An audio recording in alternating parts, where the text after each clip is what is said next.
Howdy, Dennis Bradford here. Let's think some about being, feeling, and doing better.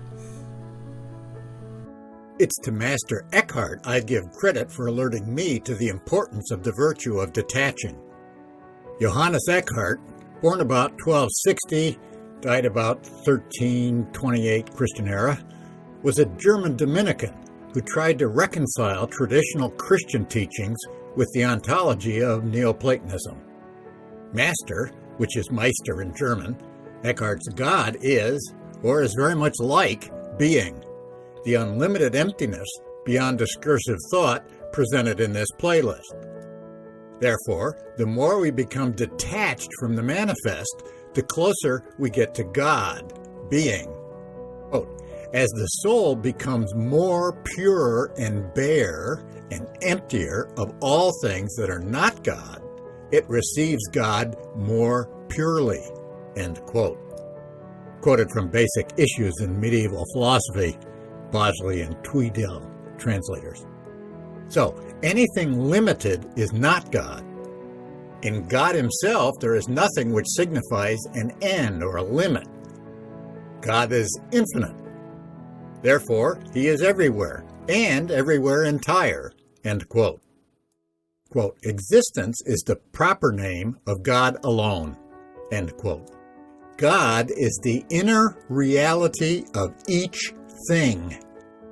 God is neither this nor that. Since concepts are principles of classification, sorting, separating, dividing, they cannot be used to conceptualize God. The limited cannot apprehend the unlimited. The finite cannot understand the infinite. What's the best kind of human life? We are at our most divine when we are the most like God. Since God is the inner reality of each thing, God, divinity, is the inner reality of each of us. The way to realize our essence is, quote, a pure detachment from all things, end quote. For Eckhart, it's God's detachment that yields God's love for each of us. Quote, detachment compels God to love me. What? Why? Quote, everything longs to achieve its own natural place.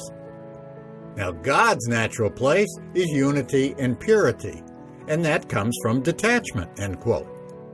On our side, quote, detachment leads me to where I am receptive to nothing except God, end quote.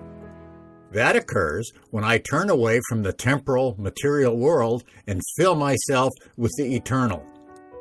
Detachment approaches so closely to nothingness that there can be nothing between perfect detachment and nothingness, end quote. So, Eckhart's God is our being, which is, again, emptiness. Quote, this immovable detachment brings a person into the greatest equality with God, end quote. What is the object of this pure detachment? My answer is that neither this nor that is the object of pure detachment. It reposes in naked nothingness, end quote. If Eckhart's God is nothingness, obviously his God is not a personal God. This is not the usual claim made by Christian theologians. Yet do those who consider themselves followers of Jesus know that Jesus' God was not the same as Eckhart's God? No, they cannot know that. There's no demonstrative evidence for that. If so, it's possible that Jesus' God and Eckhart's God are the same as being. Like the Buddha, Eckhart doesn't think that we need to gain anything to live well. For example, he distinguishes two kinds of prayer. The first is the prayer of people who are attached, petitionary prayer. It occurs when, quote, they ask God to get something for them, or they ask God to take something away from them.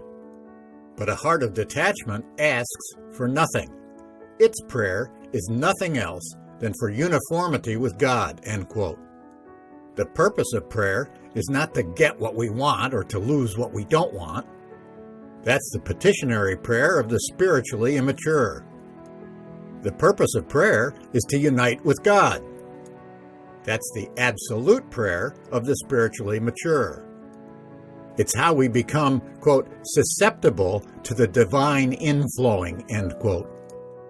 Living well is opening to God. That's the best kind of life. No one is happier than a person who has attained the greatest detachment, end quote. How do we detach? Realize that, quote, external things cannot be the source of peace, end quote. From Master Eckhart, Selected Writings, Oliver Davies, translator. Start with yourself, therefore, and take leave of yourself, end quote. This is renunciation. Quote, whoever renounces their own will and their own self renounces all things. Examine yourself, and wherever you find yourself, then take leave of yourself. This is the best way of all, end quote. Worry less about what you're doing and more about who you are. Quote, people should not worry so much about what they do, but rather about what they are, end quote. The key is realizing our own nature. Whoever possesses God in their being, end quote, is, quote, inwardly detached from the world. Such a person does not seek peace, for it is already theirs, end quote. Here's the secret. Quote, we must learn to free ourselves of ourselves, end quote. When we have stripped ourselves of attachment to ourselves, we abandon ourselves and become peaceful. All turbulence and unrest comes from self-will, whether we realize it or not, end quote. Once we realize it and let go, we experience, quote, true detachment or serenity, end quote. The more detached we are, the less desire we have. All suffering comes from attachment and affection, end quote. It's detachment that permits love. First, love God. Second, direct love, quote, towards your neighbor and yourself, but your neighbor no less than yourself. Love everyone as yourself.